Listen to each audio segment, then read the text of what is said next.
नमस्कार, आप देख रहे हैं ये केपी न्यूज। अगले कुछ मिनटों में हम दिखाएंगे भारत की वो 50 बड़ी और ट्रेंडिंग खबरें जो इस समय पूरे देश में चर्चा का विषय बनी हुई हैं। बने रहिए हमारे साथ। दोस्तों, आप मुस्लिम समाज के युवा की अपील सुनिए।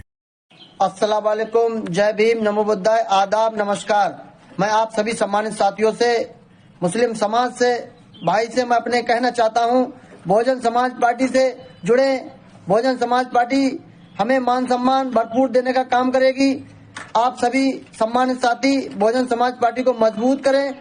जब बहुजन समाज पार्टी की सरकार बनी थी तो मुस्लिम समाज एवं सर्व समाज को मान सम्मान भरपूर तरीके से मिला था और मिलेगा हम सब लोगों को। दोस्तों देखिए, वामन मेश्राम ने मायावती जी के बारे में क्या कहा डाला, जिसकी बहुत ज्यादा चर्चा हो रही है। मायावती कोई मुद्दा थोड़ी उठा रही। मायावती तो ये कोशिश कर रही है कि अखिलेश यादव में और बीजेपी में झगड़ा हो जाए चुनाव में, तो स्वाभाविक है होगा। और तीनों पार्टियों को किसी को भी बहुमत नहीं मिलना चाहिए।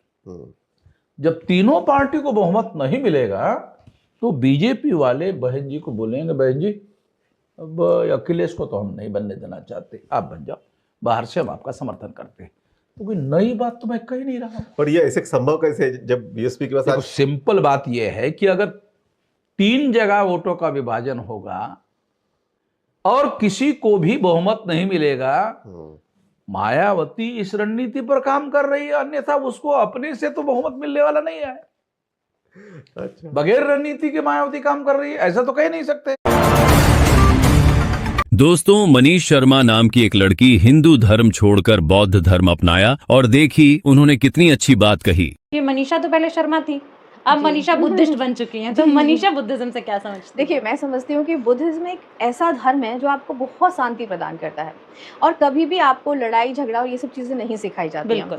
जैसे कि आपने देखा होगा कि आपने पहले कहा कि मैं पहले ब्राह्मण थी और अभी बुद्धिज्म में हूँ, तो मुझे बहुत चेंजेस नज़र आते हैं। जैसे कि अगर आप ब्राह्मण धर्म की तरफ थोड़ा सा मुड़ के देखोगे या मैं पास्ट में जाके देखूँ तो बहुत ज़्यादा कुरीतियाँ हैं, बहुत इतने रीति रिवाज है कि आपको ये करना ही है। और सबसे ज्यादा जो बंदिशें लगाई गई है ना, वो बेटियों पे लगाई गई है, महिलाओं पे, लड़कियों पे, महिलाओं पे लगाई गई है। तो वो चीज़ें मुझे बिल्कुल पसंद नहीं है। और बुद्ध धर्म में क्या है कि आपको एक तो फ्रीडम दिया जाता है कि आप जो करना चाहो करो, शांति से रहो। मतलब यहाँ तक कि ये भी बोलते हैं कि आप जो चींटियाँ हैं ना, उन तक को भी बचा के चलो, किसी को मत मारो। तो सबसे बड़ी चीज़ मुझे यही लगती है कि ये जो धर्म है वो शांति का प्रणेता है, रीति रिवाज नहीं है इसमें, खराब नहीं है, अच्छी चीज़ें हैं।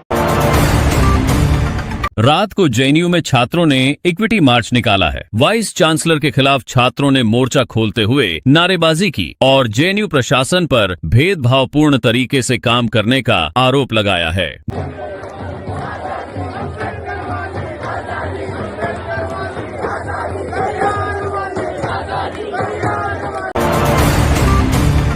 दोस्तों, आपने अभी तक जितना भी वीडियो दिखा इसके लिए आपको तहे दिल से धन्यवाद। लेकिन जो अब आप वीडियो देखने जा रहे हैं, जरूर आपके अंदर एक इमोशनल भावना उत्पन्न होगा। एक ब्राह्मण लड़की है जो कि क्या बोल रही है, सबसे पहले वह आप सुनिए, फिर अपना विचार कमेंट बॉक्स में बताइएगा। सुनिए। मैं ना बहुत इमोशनल हूँ यार, पता है मैं स्वर्ण समाज से आती हूँ, मैं ब्राह्मण हूँ। जय भीम। आज भी हमारे समाज में इतना छुआछूत है कि मैं अपने आंखों से देखी कि मतलब जो हरिजन भाई है, मेरे SC ST भाई है, जब वो चाय पीते तो उनका ग्लास भी अलग होता है, उनको ज़मीन पे बैठाया जाता है। मैं बहुत इमोशनल हूँ। समाज से ये सारी चीज़ें ख़त्म होनी चाहिए, इंसानियत लाओ। मैं ब्राह्मण हूँ पर मैं इन सब चीज़ों में विश्वास नहीं करती। मैं बहुत इमोशनल हूँ। सॉरी। दोस्तों, एक व्यक्ति ने दिखे यादव समाज के बारे में क्या कहा है। बहुत ही अच्छी बात बोला है, आप इसे जरूर सुनिए अच्छे से। यादवों के लिए खासतौर से क्या संदेश देना चाहोगे? मैं उन्हें संदेश देना चाहूँगा कि बाबा साहब की पुस्तकों को पढ़ें। बाबा साहब की कुछ पुस्तकें ऐसी हैं जो समाज का सच्चा आईना है, वो उन्हें पढ़ें। जैसे कौन सी किताबें? हिंदू धर्म का रिडल। अगर मैं ये एक ही के बाद स्टार्टिंग तो यहीं एक ही जगह से होगी, अगर वो यहीं से स्टार्ट करेंगे तो निश्चित तौर पे आगे उनकी जिज्ञासा बढ़ेगी और उन्हें ये पता लगेगा कि निश्चित तौर पे सच्चाई क्या है और समाज में कैसे समानता और भाईचारा लाया जा सकता है। यहीं से वो संदेश उन्हें मिल जाएगा और आगे पढ़ने की जिज्ञासा उनके अंदर बढ़ जाएगी। अब संत समाज भी यूजीसी के विरुद्ध खुलकर सामने आ चुका है। यूजीसी एक्ट की क्या आवश्यकता थी? यहाँ क्यों भेदभाव किया जा रहा है? ये सफल नहीं होगा। मैं फिर कह रहा हूँ, गृह युद्ध से बचना है तो सरकार को यूजीसी वापस लेनी पड़ेगी। मैं जब तक धर्माचार्य हूँ, किसी को अपने मन की नहीं करने दी जाएगी। जय हो। आजकल सोशल मीडिया पर एक वीडियो बहुत ज्यादा वायरल हो रहा है, जिसमें एक युवक बोल रहा है कि अगर आपका शादी टूटता है तो आप ब्राह्मणों को दान दीजिए। पहले आपको वीडियो देखिए। ये जो आप इस फोटो के बीच में देख रहे हो, ये मंगल ग्रह है, ये लाल से रंग का। पृथ्वी से इसकी दूरी है 225 मिलियन किलोमीटर। काम क्या है इसका? शादियां रोकना। उपाय पता है क्या है? पंडितों को दान दो। बड़े खतरनाक लोग हैं। जंतर मंतर पर यूजीसी के विरोध में सवर्णों ने प्रदर्शन किया, लेकिन कोई दलित पिछड़ा इस प्रदर्शन को खराब करने, दंगा भड़काने कोशिश नहीं की, क्योंकि इस देश का SC ST OBC संविधान को मानता है और संविधान सबको प्रदर्शन करने का हक देता है।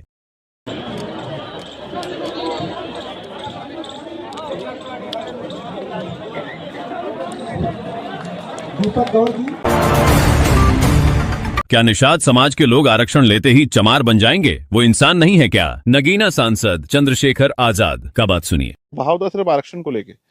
उनका कहना था कि अगर जो निषाद समाज के लोग हैं, उनको अगर वो आरक्षण की डिमांड कर रहे हैं तो आरक्षण लेते ही वो चमार बन जाएंगे।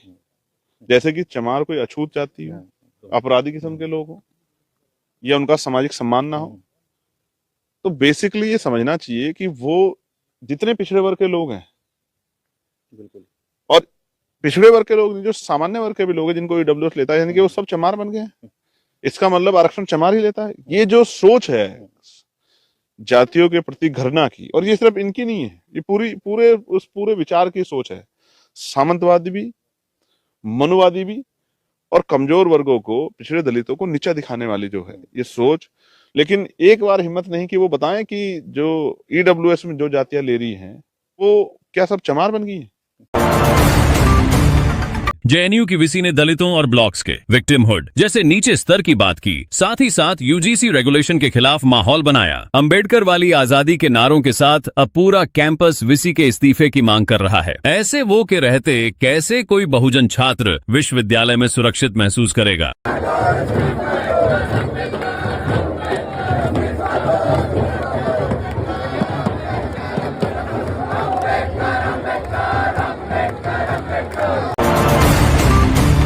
मुगल आए, अंग्रेज आए, वैसे जाओगे भी। जैसे ब्राह्मण आए वैसे जाएंगे भी। ब्राह्मणों ने UGC का विरोध करके उड़ता तीर ले लिया है। उनके प्रति देश में नफरत बढ़ती जा रही है। हालांकि यह बात अलग है कि बाल गंगाधर तिलक और पंडित नेहरू ने भी माना था कि आर्य विदेशी है। सरकार को तुरंत प्रभाव से UGC रेगुलेशन लागू करना चाहिए, ताकि ब्राह्मणों के प्रति फैली नफरत पर लगाम लग सके।